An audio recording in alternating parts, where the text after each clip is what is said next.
तो प्यारे साथियों, आज उत्तर प्रदेश न्यायिक सेवा परीक्षा और मुख्य परीक्षा के लिए आज हम लोग पढ़ेंगे भारत चाइना के संबंध को, और इसको हम लोग 150 से 200 शब्दों में कंक्लूड करने की कोशिश करेंगे। ये हम लोग लाइव क्लास के माध्यम से आप लोगों को मैं इसी एक क्वेश्चंस को लिखवाऊंगा, उसका आंसर, और इसी आधार पर आप लोगों को बाकी क्वेश्चंस आप लोगों को रिटन फॉर्मेट में हम लोग आपको प्रोवाइड करा देंगे। इक्का दुक्का और मुझे इम्पोर्टेंट लग रहा है, जैसे भारत नेपाल, भारत श्रीलंका या फिर भारत बांग्लादेश, उनको भी मैं आप लोगों को करा दूंगा।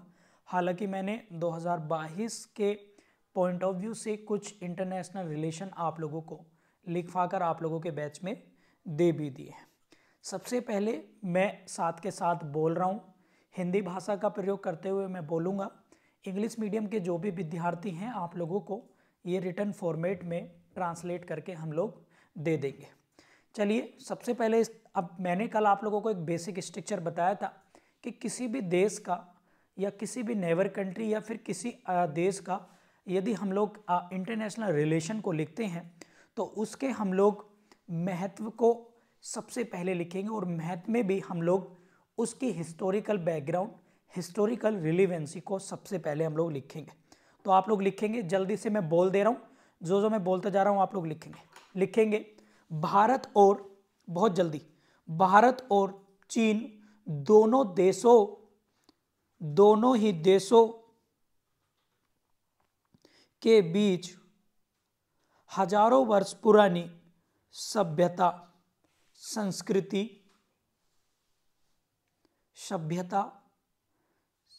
मतलब सिविलाइजेशन, संस्कृति मतलब कल्चरल, सभ्यता, संस्कृति और परंपराएं मतलब ट्रेडिशनल, जो ट्रेडिशन है, ट्रेडिशन या परंपराएं आज तक दोनों देशों को भारत चीन के बीच हजारों वर्षों से पुरानी सभ्यता, संस्कृति और परंपराएं दोनों देशों के बीच संबंधों को मजबूत करती हैं। यानी क्या क्या है, अब मैं इसके सिनॉप्सिस बना दे रहा हूं।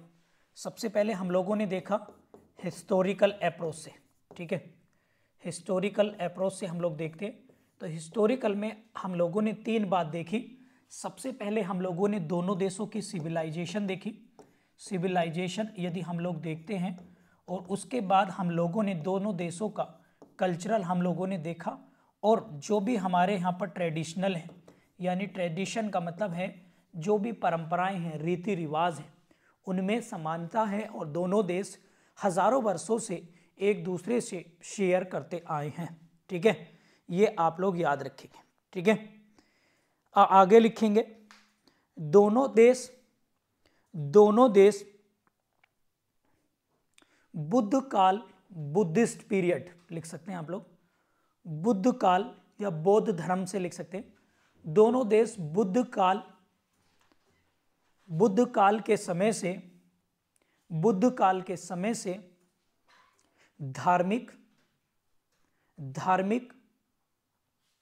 बुद्ध काल के समय से धार्मिक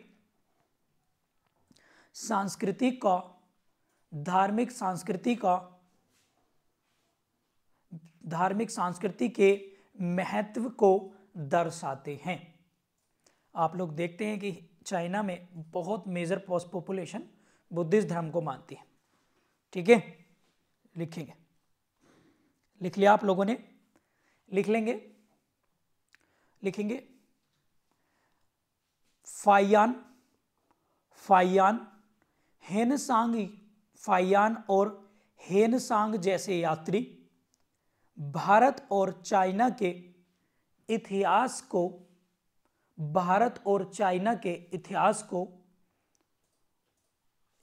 को प्रमाणित करते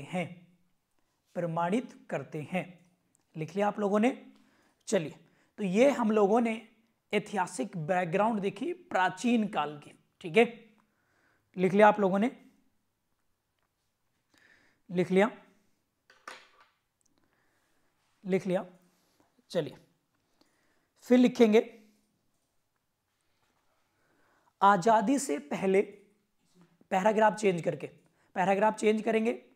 आजादी से पहले दोनों देशों के बीच सद्भावना, सद्भावना, गुडविल, सद्भावना और आत्मीय, आत्मीयता, आत्मीयता मतलब है a relation made by soul, मतलब आत्मा के द्वारा बने संबंधों को, आत्मीयता, दोनों देशों के बीच सद्भावना और आत्मीयता सदैव बनी रही, सदैव बनी रही और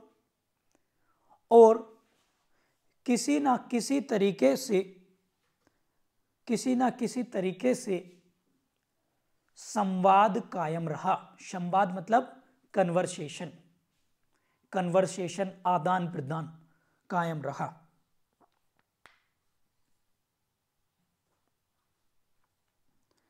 आगे बढ़ेंगे, आगे बढ़ेंगे। 1 अक्टूबर 1949 को, 1 अक्टूबर 1949 को, 1 अक्टूबर 1949 को चीन में नई सरकार पीपल्स रिपब्लिक की स्थापना हुई। नई सरकार पीपल्स रिपब्लिक की स्थापना हुई।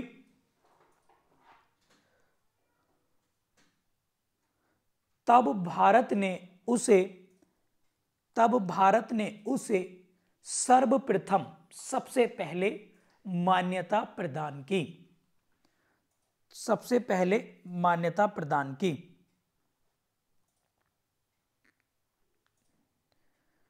उसी समय पर भारत और चाइना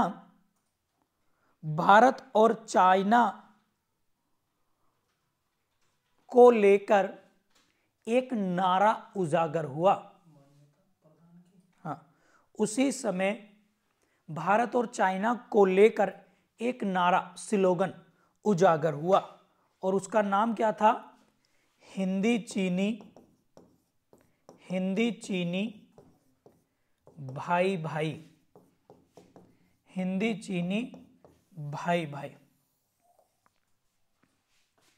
लिख लिया आप लोगों ने?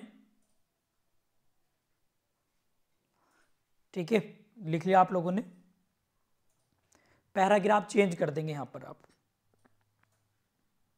पैराग्राफ चेंज लिखेंगे, लिखेंगे, आगे लिखेंगे। 1950 के बाद, 1950 के बाद आफ्टर 1950 भारत चीन संबंध तनावग्रस्त हो गए और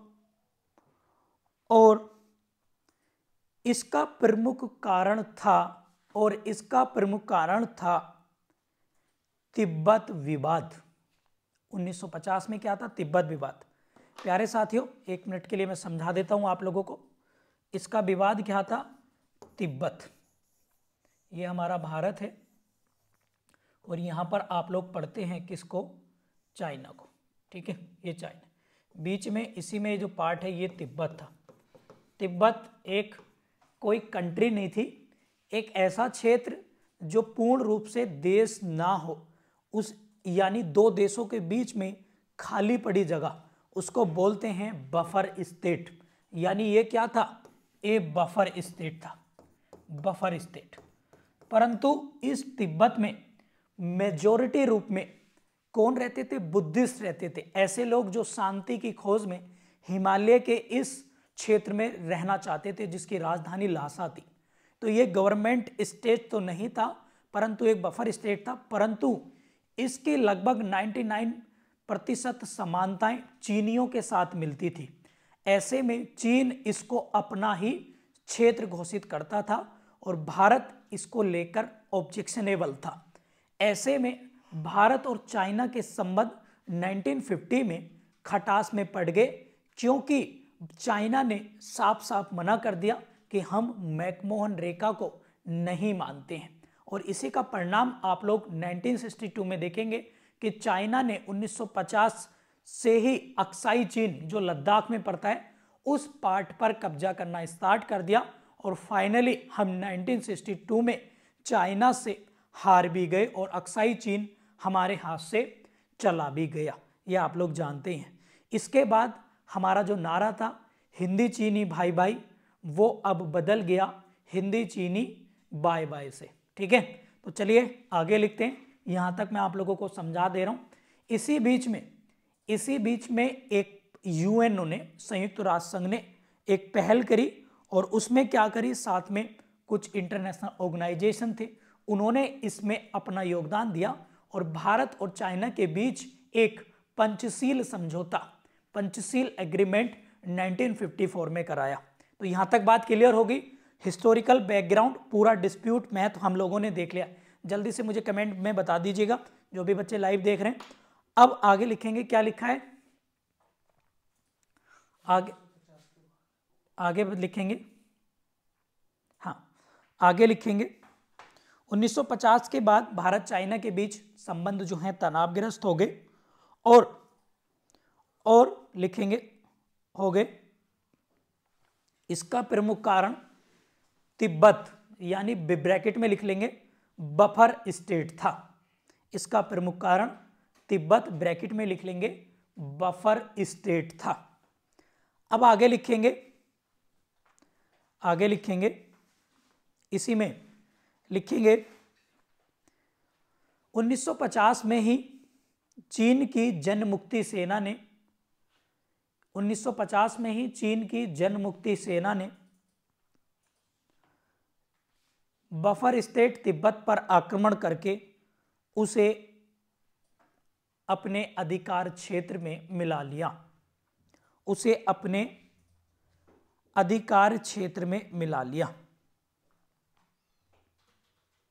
भारत ने इसको नजरअंदाज किया, भारत ने इसको नजरअंदाज किया, उसे अधिग्रहण कर लिया या मिला लिया, और भारत ने उसको नजरअंदाज किया। इसके बाद लिखेंगे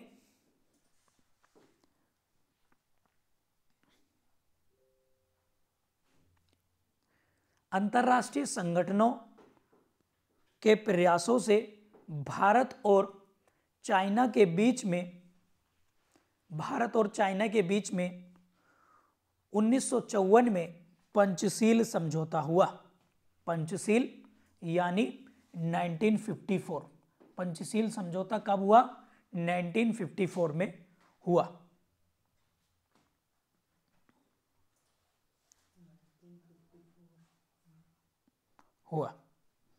ठीक है, लिख लिया, लिख लेंगे। फिर उसके बाद फैक्ट टू फैक्ट लिखेंगे जल्दी। 1962 में अक्साई चीन को लेकर भारत चीन युद्ध हुआ, जिसमें भारत को हार का सामना करना पड़ा, जिसमें भारत को हार का सामना करना पड़ा। हाँ जी, ध्यान रखो, ये सभी लोग ध्यान से लिखेंगे, रिपीट नहीं करूंगा। 1962 में भारत चाइना के बीच युद्ध हुआ और भारत को इस युद्ध में हार का सामना करना पड़ा।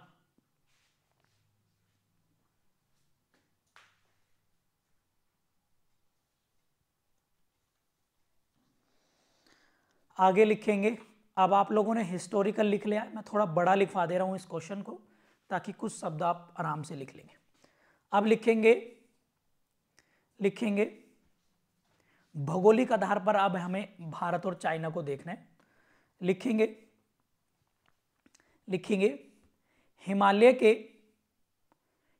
के उत्तर पूर्व में स्थित, हिमालय के, पैराग्राफ चेंज करेंगे, पैराग्राफ चेंज करते हमेशा आधी लाइन से स्टार्ट करना चाहिए पैरा। लिखेंगे हिमालय के उत्तर पूर्व में स्थित उत्तर पूर्व में स्थित पामीर पठार के पूरब में विशाल मैदान रिपब्लिक ऑफ चाइना कहलाता है। रिपब्लिक ऑफ चाइना कहलाता है। रिपब्लिक ऑफ चाइना कहलाता है। फिर लिखेंगे भारत चीन के साथ सेकंड या दूसरा सेकंड लार्जेस्ट बाउंड्री शेयर करता है, दूसरी सबसे बड़ी अंतर्राष्ट्रीय सीमा शेयर करता है, जिससे भारत के 5 राज्य कौन कौन से हैं? 5 राज्य ब्रैकेट स्टार्ट करेंगे, ब्रैकेट में लिख देंगे कौन कौन से हैं। लद्दाख, हिमाचल, उत्तराखंड, सिक्किम और अरुणाचल प्रदेश। भारत के 5 राज्य सीमा शेयर करते हैं। 5 राज्यों का नाम आप लोग लिख देना। लद्दाख HP, हिमाचल प्रदेश UK, सिक्किम और अरुणाचल प्रदेश। ठीक है, क्लियर है। फिर आप और लिख लेंगे यहां पर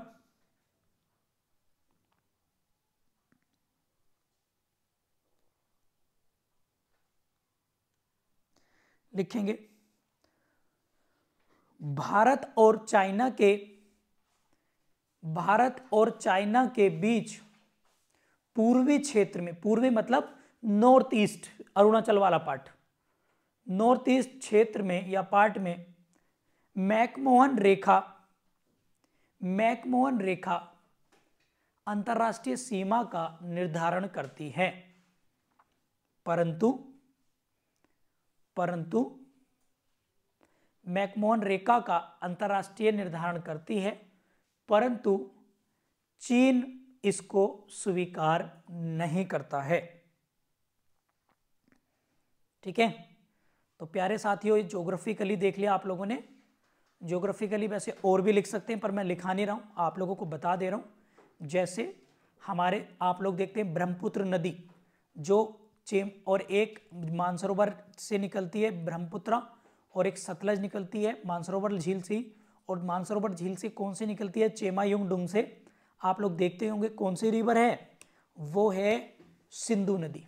तो हमारे दोनों देशों के बीच में नदियों को लेकर भी रिलेशन है। ठीक है, इसको मैं ज्योग्राफिकली पॉइंट ऑफ व्यू से पढ़ा था, परंतु शब्दों की सीमा ज़्यादा हो जाएगी, तो इसलिए बता दे रहा हूँ, आप इन नदियों के आधार पर भी लिख सकते हैं। ठीक है, क्लियर है। आगे बढ़ते हैं, चलिए आगे बढ़ेंगे। ये बात क्लियर हो गई आप सभी को। चलिए, तो हम लोगों ने हिस्टोरिकल देख लिया, ज्योग्राफिकल देख लिया। अब हम जो हैं आर्थिक आधार पर चीन को आर्थिक, बिजनेस, ट्रेड के आधार पर हम लोग देखेंगे। फिर उसके बाद हम राजनीतिक आधार पर देखेंगे। जल्दी बढ़ेंगे।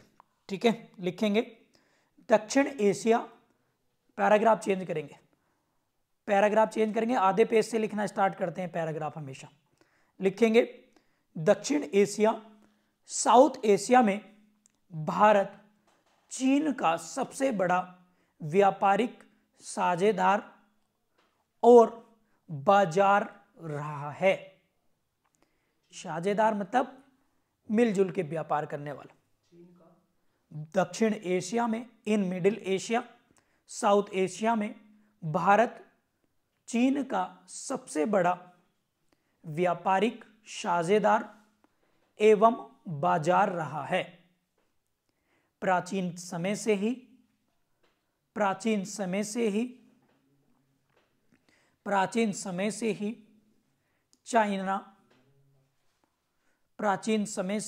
चाइना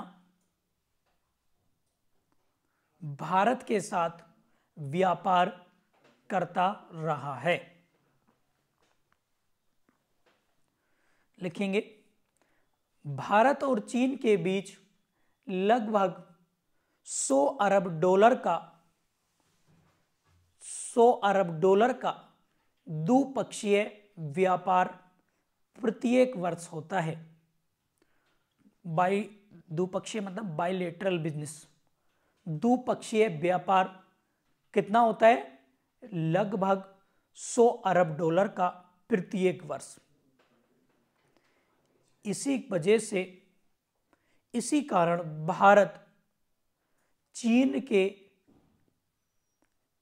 के पक्ष में झुका है, या भारत चीन के ऊपर बाजार में निर्भर है। ये लाइन भी आप लोग लिख सकते हैं। लिख लिया आप लोगों ने? लिख लिया? लिख लिया? लिख लिया? लिखेंगे। इसमें कोई शक नहीं है, इसमें कोई शक नहीं है कि चीन अपने इस प्रॉफिट से, अपने इस लाभ से अपनी सैन्य शक्तियों को विकसित और बेहतर करने में खर्च कर रहा है। मतलब आप लोगों ने सुना होगा चीनी प्रोडक्ट हैं, तो सस्ते दामों पर चीन बनाकर भारत बेचता है और भारत से रेवेन्यू कमाया और अपना जो पैसा इनकम करा सरकार ने एज ए टैक्स के रूप में वसूला। एक तो वहाँ के लोगों को एम्प्लॉय मिल रहा है, वहाँ का बिजनेस प्रोडक्ट यहाँ बिक रहे हैं और यहाँ पर बेच के वापस जो पैसा जा रहा है, उस पैसे से चाइना क्या कर रहा है आप लोगों को पता है? अपनी डिफेंस सिस्टम को स्ट्रॉन्ग कर रहा है। और वही डिफेंस, वही सेना हमारे लिए घातक होगी, क्योंकि 1962 में हम लोग झेल चुके हैं। ठीक है, क्लियर है? चलिए, ठीक है, इसमें कोई शक नहीं कि सैन्य शक्ति को विकसित और बेहतर करने में लगा है। ठीक है, आगे बढ़ें, आगे बढ़ें। चलिए, तो ये हम लोगों ने क्या देख लिया? भारत और चाइना के बीच में और भी बहुत आधार बना के आप लोग लिख सकते हैं। ठीक है, जितना आप लोगों को लगे लिख सकते हैं। अब आप लिखेंगे, नए पैराग्राफ से लिखेंगे हाँ बिल्कुल, वेरी गुड। अब लिखेंगे भारत और चाइना के बीच राजनीतिक संबंध। आज अब जो पैराग्राफ है राजनीतिक संबंध का है, राजनीतिक political relation between India and China. जल्दी लिखेंगे, लिखेंगे, लिखेंगे। दोनों देशों के बीच आदिकाल से राजाओं और प्रजाओं के संबंध देखने के लिए मिलते हैं, स्वतंत्रता प्राप्ति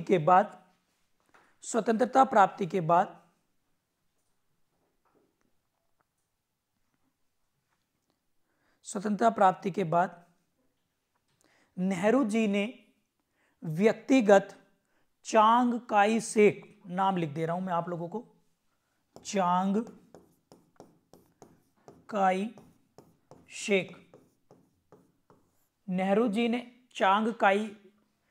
जी ने व्यक्तिगत चांग काई शेक के साथ मित्रता की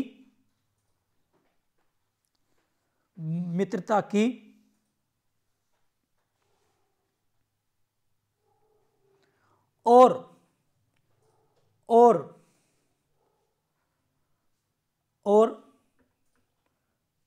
चाइना को अपनी चिकित्सा टीम चाइना को भेजी।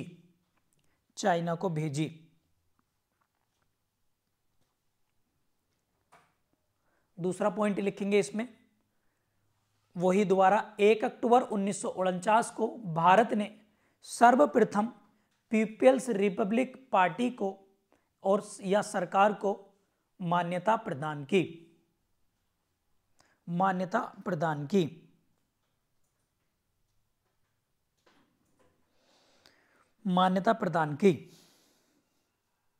फिर लिखेंगे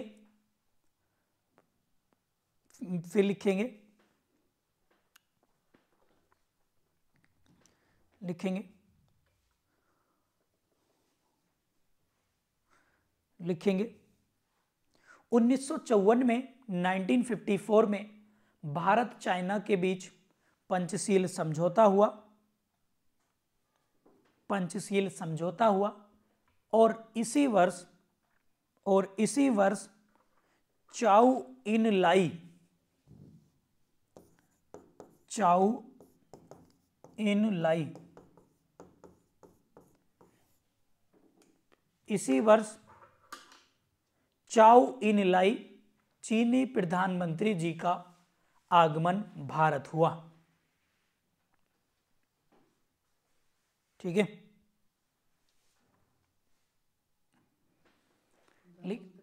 हाँ, आगमन भारत हुआ। इसके बाद लिखेंगे, इसके बाद लिखेंगे प्यारे साथियों, इंग्लिश मीडियम वालों, अभी हिस्ट्री 2 दिन की क्लासेस की बच रही है ट्रांसलेशन को लेकर, वो आज आप लोगों को मिल जाएगी, और साथ में ये पूरा क्वेश्चन इंग्लिश में आप लोगों को ग्रुप में हम लोग दे देंगे, तो इसलिए पैनिक ना हो। ठीक है, मैं इसे ज़्यादा शब्दों में इसलिए लिखवा रहा हूँ ताकि, क्योंकि बहुत इंपॉर्टेंट है, इसको आप एज इट इज तो लिख नहीं सकते, ना याद हो सकता, अपने हिसाब से शब्दों को कम सीमा करके आप एग्जाम में लिख देना। ठीक है, पीएम, पीएम प्रधानमंत्री।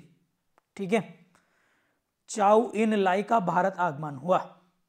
ठीक है, फिर लिखेंगे 1959 में, 1959 में तिब्बत के, चीन द्वारा तिब्बत के आक्रमण पर, चीन द्वारा तिब्बत के आक्रमण पर दलाई लामा, दलाई लामा को भारत की राजनीतिक शरण लेनी पड़ी। दलाई लामा को, तिब्बत धर्मगुरु दलाई लामा को भारत की राजनीतिक शरण लेनी पड़ी। क्लियर है? क्लियर है? एक लिखेंगे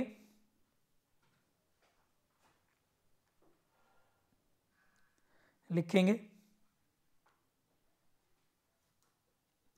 लिखेंगे सितंबर 1959 में, सितंबर 1959 में, सितंबर 1959 में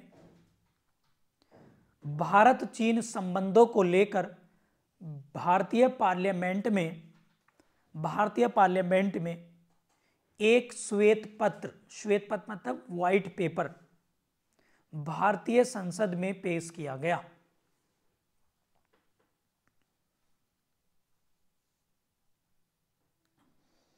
ठीक है, लास्ट लिखेंगे, बस इसे खत्म कर रहे हैं। 1962 के भारत चीन युद्ध के पश्चात से भारत और चाइना के संबंध आज तक स्थिर नहीं हुए हैं, यानी ठीक नहीं हुए हैं। ठीक है, हो गया? चलिए, वेरी गुड। अब हेडिंग डालेंगे प्रमुख विवाद। देखो हम लोगों ने कितने, इसमें और भी पॉइंट बन सकते हैं, धार्मिक आधार पर, रिलीजियस आधार पर, पॉलिटिकल, हिस्टोरिकल, ज्योग्राफिकल, वित्तीय। अब आप बस छोटी सी हेडिंग डालो, और इनको मैं पूरा डिटेल में नहीं लिखवा रहा हूं, लिखेंगे भारत चाइना के बीच प्रमुख विवाद। तो नंबर 1 लिखेंगे, नंबर 1 लिखेंगे, नंबर 1 लिखेंगे अक्साई चीन विवाद। अक्साई चीन, ये पॉइंट में लिखना है, लिख लो रोहित। नंबर 1 अक्साई चीन विवाद। नंबर 2 लद्दाख सीमा विवाद। नंबर 3 डोकलाम विवाद। नंबर 4 अरुणाचल सीमा विवाद।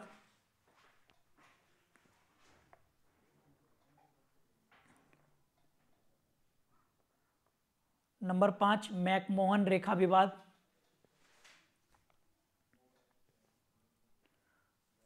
और नंबर 6 तिब्बत विवाद।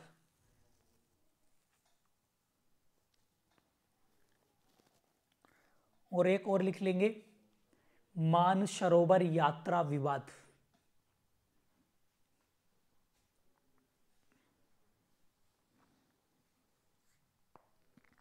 ठीक है, आगे बढ़े। एक चाहो तो और लिख लेंगे आप लोग, सिक्किम में कौन सा दर्रा है, वो जोजिला है, कौन सा,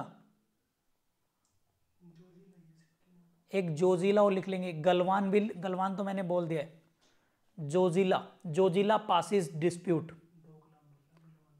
गलवान, डोकलाम, जोजिला, अरुणाचल सीमा, मैकमोहन, लद्दाख, अक्साई चीन, तिब्बत, ये सारे बहुत सारे डिस्प्यूट हैं, एक हो तो बताएंगे। नाथुला है, नाथुला, नाथुला पासिस विवाद, ठीक है, चाइना उसको अपना बताता है रास्ता जाने के लिए। आगे बढ़े, कोई दिक्कत तो नहीं किसी को? बताइए, क्लियर हो गया? क्लियर हो गया? इतने आराम से चीजें आप लोगों को लिखवा दी हैं कि मुख्य परीक्षा में आप लोगों को दिक्कत नहीं होगी।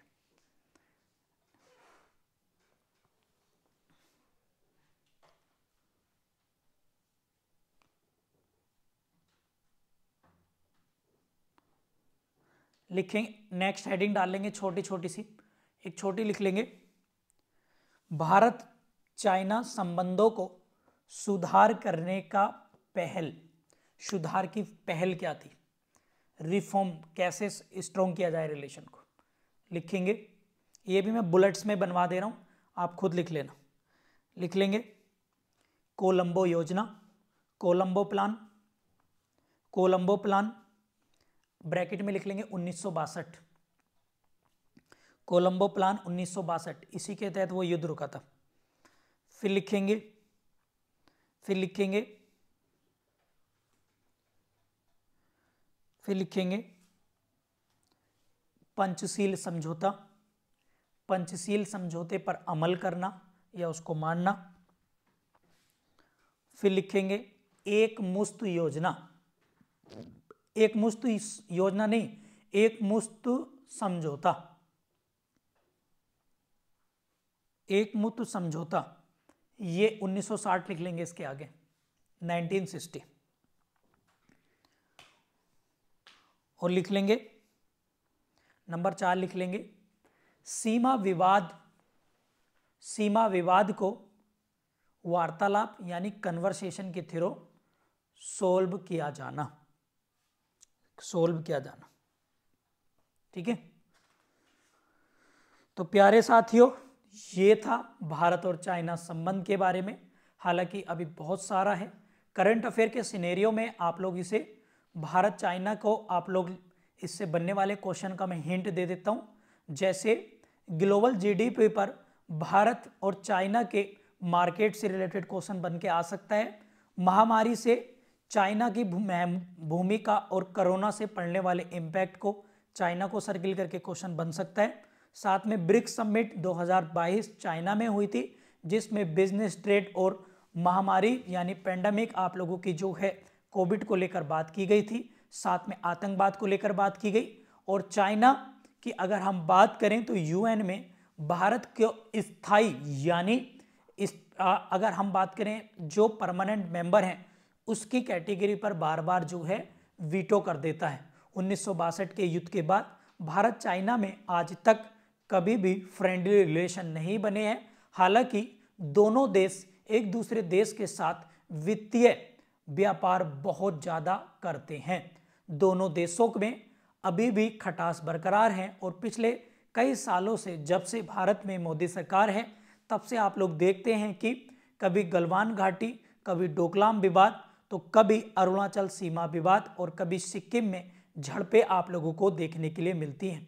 और इसमें कई सैनिक भारत और उससे भी ज़्यादा कई सैनिक चाइना के भी शहीद हुए हैं। तो प्यारे साथियों, ये था कुछ आप लोगों के सामने एक ओवरव्यू भारत चाइना संबंध को लेकर। उम्मीद है कि आप लोगों को ये पसंद आया होगा। Thank you.